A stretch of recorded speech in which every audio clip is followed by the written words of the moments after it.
Berhenti bicara tentang masa lalu. Saatnya menatap masa depan. Bersama Ishak Rafiq, Direktur Eksekutif Masa Depan Institut.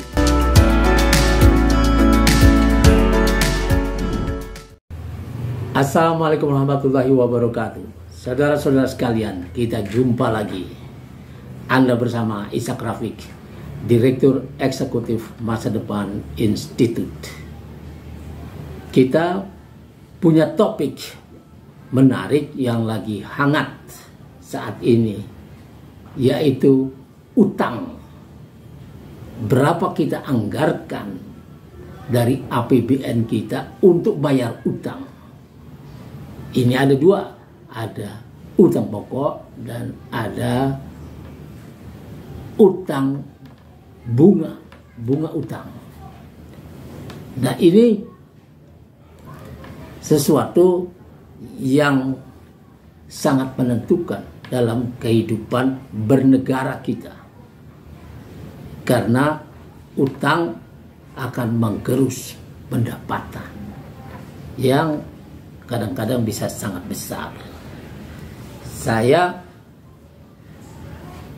teringat, ya, kita bicara ini adalah bicara sesuatu yang sudah saya tulis dalam roadmap masa depan Indonesia. Salah satu opsi yang saya tawarkan adalah menjadikan negara kita menjadi negara yang terbebas dari utang. Ini bukan sesuatu yang sulit, mengingat potensi negeri kita ini dengan segala keistimewaannya, dari mulai letaknya, yaitu di tengah-tengah 5 benua, berada di pintu perdagangan yang luar biasa ramai, yang transaksinya setiap tahun mungkin melampaui 10 triliun US dollar. Kalau kita mampu memanfaatkan ini, mungkin kita akan bisa memiliki penghasilan setidak-tidaknya 30% dari transaksi yang ada di situ. Kalau kita ikut bermain. Sekarang kita tidak ikut bermain. Malah setiap tahun kita keluar 11 miliar US dollar untuk ekspor impor menggunakan kapal-kapal asing, jasa-jasa asing. Padahal kita dilewati, tidak ikut mengatur oleh perdagangan yang luar biasa besar ini, yang terbesar mungkin di dunia. Di sini berapa dibutuhkan modal untuk itu? Kata Menteri Keuangan kita saat ini, tapi dulu katanya kita cuma memerlukan mungkin, ya, cuman 600 juta dolar untuk menyiapkan kapal-kapal yang besar, tanker-tanker yang besar, kontainer yang besar, dan peti kemas dan lain sebagainya. Kita harus menyiapkan itu. Dan itu bukan tidak bisa kita buat. Kita punya PT PAL, kita punya Koja Bahari yang biasa membuat kapal-kapal besar pesanan dari luar negeri, dan kita punya Texmaco, ahli mesin. Apapun yang Anda mau bikin, Texmaco bisa membuat mesinnya. Kita punya jagoan ini. Untuk di udara kita masih punya juga PTDI yang sudah dibuat mangkrak. Ini juga kemampuan kita di laut dan kemampuan kita di darat dibikin mati. Nah, kalau kita mampu menghidupkan ini, mungkin nanti kita ikut menangguk duit 3 triliun dolar. 3 triliun dolar. setiap tahun. Nah, ini belum digarap. Pemerintah baru bisa menggarap ini. Tapi apa yang kita punyai sekarang adalah sesuatu yang lain. Kita sudah biasa, tapi kita masih bangga dengan itu. Yaitu setiap tahun ketika kita meminjam duit ketika memulai pemerintahan. Kemudian kita menjual surat utang pada saat pemerintahan berjalan. Meminjam lagi saat utang jatuh tempo. Dan mencari pinjaman siaga standby loan setiap terjadi krisis di pusat-pusat perdagangan dunia. Ini bukan sesuatu yang bermartabat. Kalau kita ingin mengangkat bangsa ini, kita baru bangga kalau kita sudah menjadi investor dan kreditor di seluruh dunia. Seperti Cina saat ini, seperti Jepang, seperti Korea, seperti India yang sekarang sedang menyusul Cina. Tapi kalau kita masih bangga dengan utang karena menjadikan utang itu sebagai kepercayaan luar negeri, maka kita sudah salah kaprah. Kita bisa belajar dari apa yang terjadi di negeri lain. Dalam bukunya The Confession of an Economic Hitman, Confession, ya, edisi Indonesia terbit tahun 2005, John Perkins menulis, kami meminjami negara ini, Ekuador yang dimaksud, miliaran dolar agar negara itu dapat mempekerjakan perusahaan rekayasa dan konstruksi kami untuk membangun proyek yang akan membantu keluarga-keluarga yang paling kaya. Ingat, keluarga-keluarga yang paling kaya. Sebagai hasilnya, kata dia, selama 3 dekade itu, tingkat kemiskinan resmi meningkat dari 50% menjadi 70%. Kekurangan pekerjaan atau pengangguran meningkat dari 15% menjadi 70%. Kita bisa mengingat Undang-Undang Omnibus Law, Cipta Kerja, yang akan menciptakan juga pengangguran yang luar biasa besar, luar biasa banyak. Tapi ini sedang berjalan. Mudah-mudahan pemerintah baru menyadari ini dan mencabutnya nanti. Utang negara meningkat dari 240 juta US dollar menjadi 16 miliar US dollar. Dan bagian sumber daya nasional yang dialokasikan untuk segmen penduduk paling miskin menciut dari 20% menjadi 6%. Sekarang Ekuador mesti mempersembahkan hampir 50% dari anggaran nasionalnya hanya untuk membayar utang. Indonesia saat ini 20% dari APBN-nya, bahkan 20,17% dari APBN-nya tahun lalu telah dipakai untuk membayar bunga utang saja. Jadi sebagai pengganti membantu jutaan warganya yang secara resmi digolongkan sebagai melarat pada tingkat yang berbahaya, itu telah terjadi di Ekuador, dan jangan-jangan nanti Indonesia menyusul Ekuador. Saya dan kita semua jelas tidak menginginkan itu. Dan saudara-saudara sekalian, kita harus melihat ini,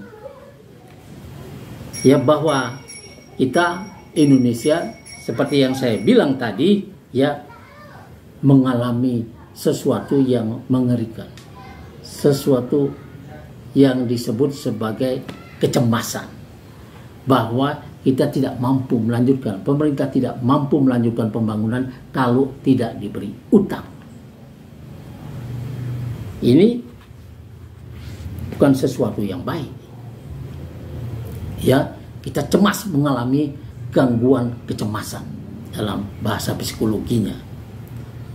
Akibatnya kita meminjam pada saat memulai pemerintahan, kita mengeluarkan surat utang pada saat pemerintahan sedang berjalan, kemudian meminjam lagi pada saat utang jatuh tempo. Jadi kita tidak menyediakan dananya untuk membayar itu.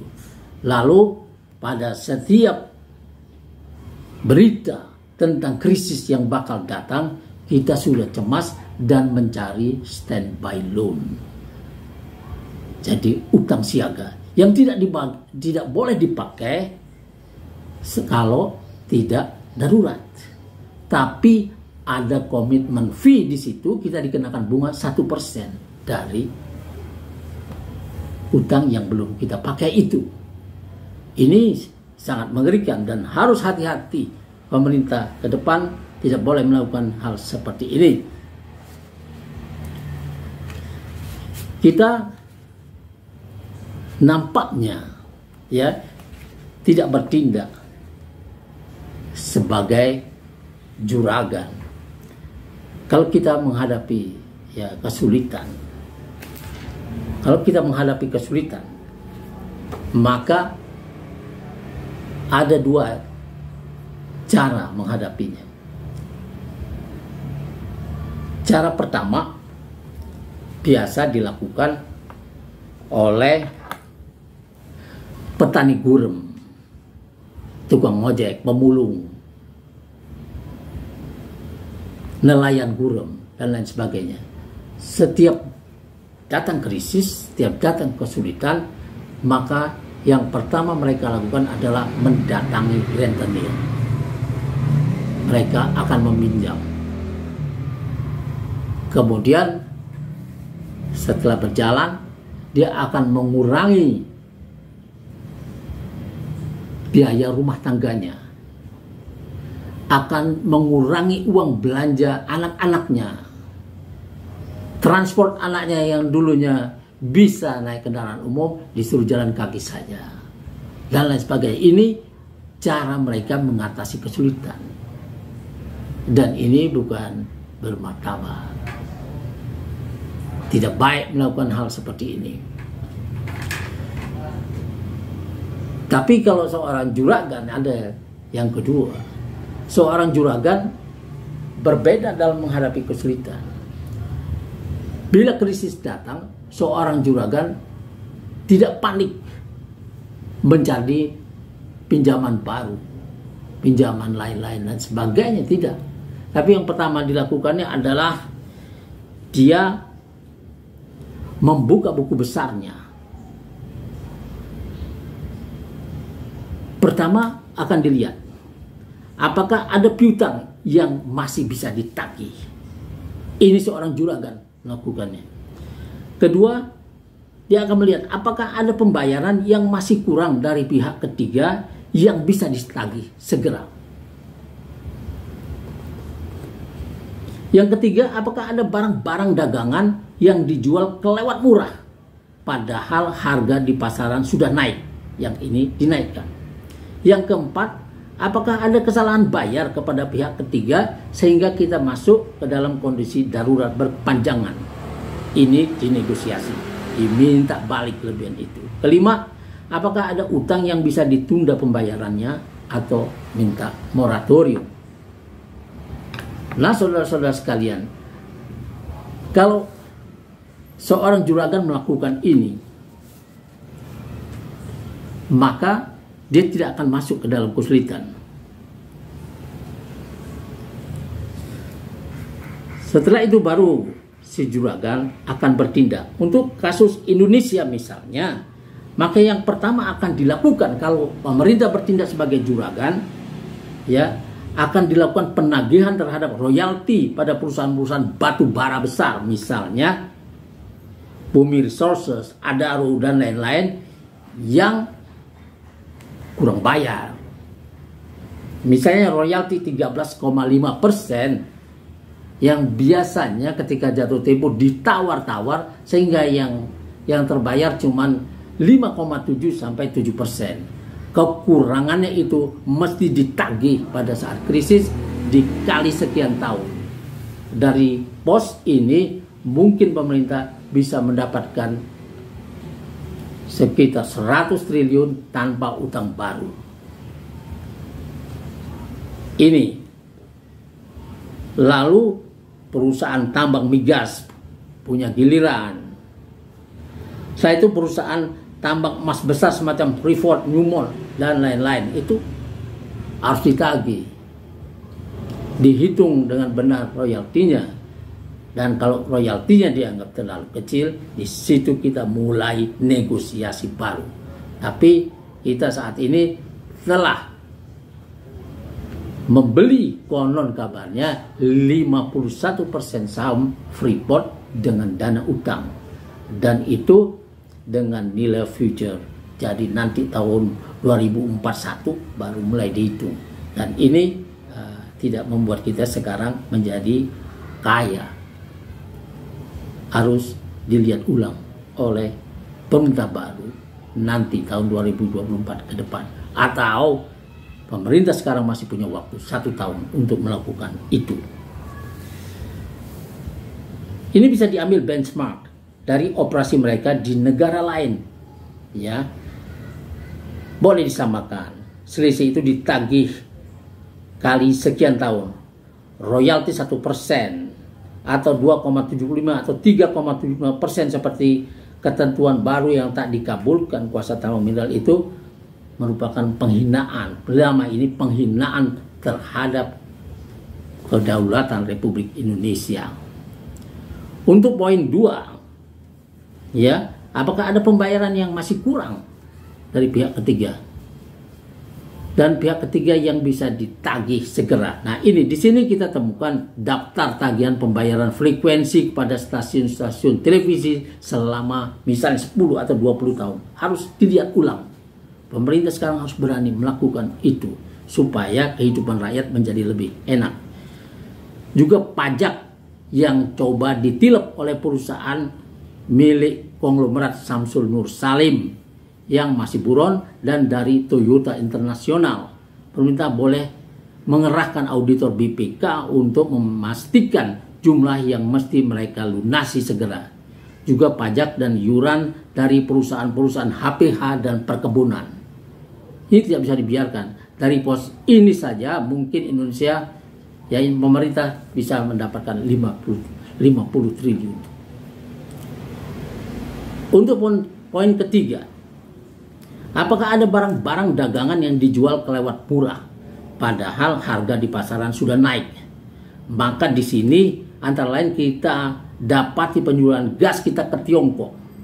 Setiap tahun dari sumur gas Bumi Tangguh Papua kita mengekspor LNG, gas cair sebesar 2,4 juta ton. Angka sekarang kita tidak tahu. Setara dengan 118.218.957,77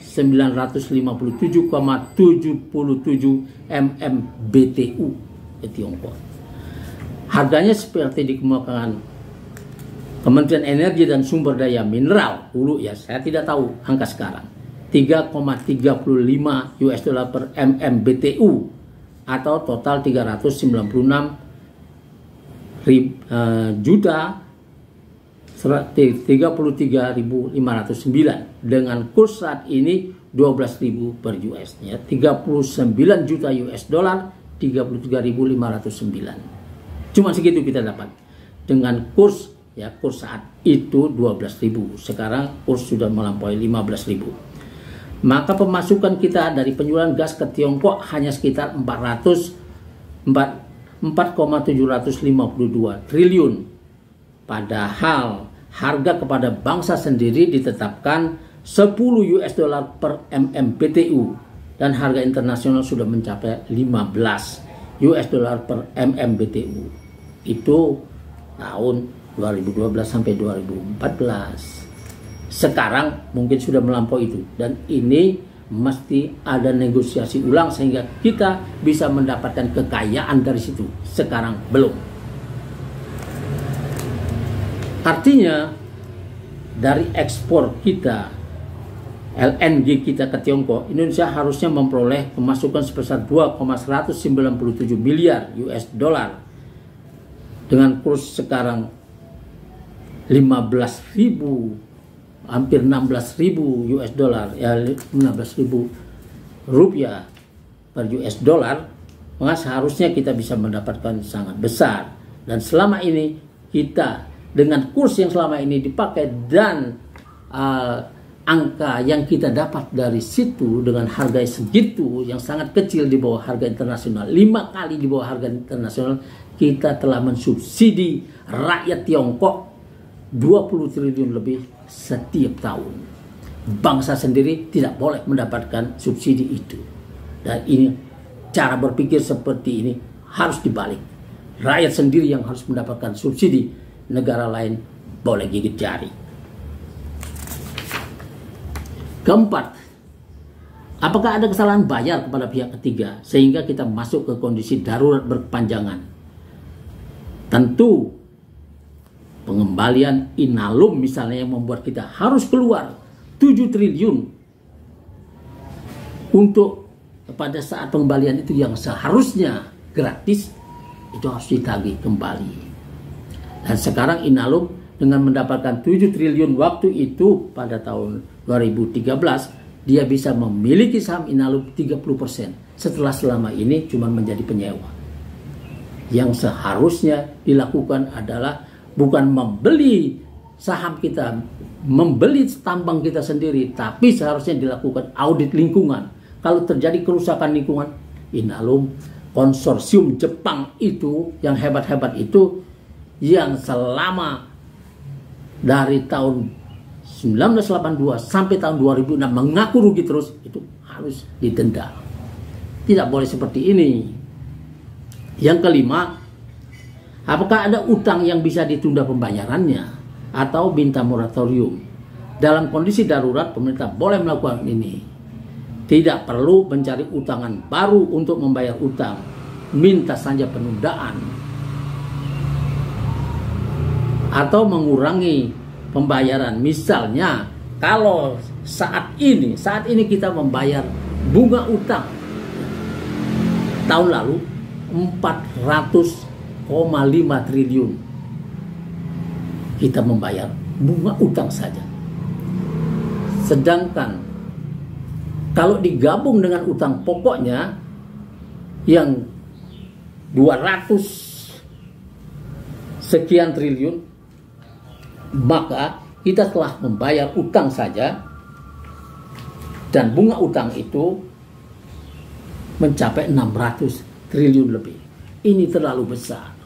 Sedangkan pendidikan kita anggarkan, ya, menurut Sri Mulyani Indrawati, Menteri Keuangan terbaik di dunia kita, 472 triliun dianggarkan untuk pendidikan. Yang untuk pemerintah pusat itu tidak semuanya yang masuk ke pendidikan, ya, karena di pendidikan ini 472,6 triliun kata Menteri Keuangan Sri Mulyani Indrawati untuk belanja pemerintah pusat, artinya ke dalam Kementerian Pendidikan dan Kebudayaan itu 171,5 triliun saja. Nah, menjadi 472,6 triliun itu digabung dengan transfer ke daerah dan dana desa 281,1 triliun dan pembiayaan 20 triliun. Maka jadilah 472,6 triliun pendidikan. Kita anggap saja ini benar. Tapi kalau ini benar, maka ini masih di bawah anggaran pembayaran utang dan bunga utang kita. Nah, di sini kita mestinya bisa menggratiskan pendidikan kita, kesehatan kita dan lain-lain. Kalau kita bisa merubah ini, kalau kita bisa membuat pembayaran utang dan bunga utang ini negosiasi ulang sehingga cukup membayar 100 triliun saja atau paling tinggi 150 triliun untuk pembayaran utang dan bunga utang, yang sisanya itu yang selama ini, ya, yang dipakai untuk bayar utang dan bunga utang itu diguyur ke pendidikan dan kesehatan, maka rakyat ini akan menikmati hidupnya yang bermartabat sebagai warga negara Republik Indonesia. Wassalamualaikum warahmatullahi wabarakatuh. Berhenti bicara tentang masa lalu, saatnya menatap masa depan bersama Ishak Rafiq, Direktur Eksekutif Masa Depan Institut.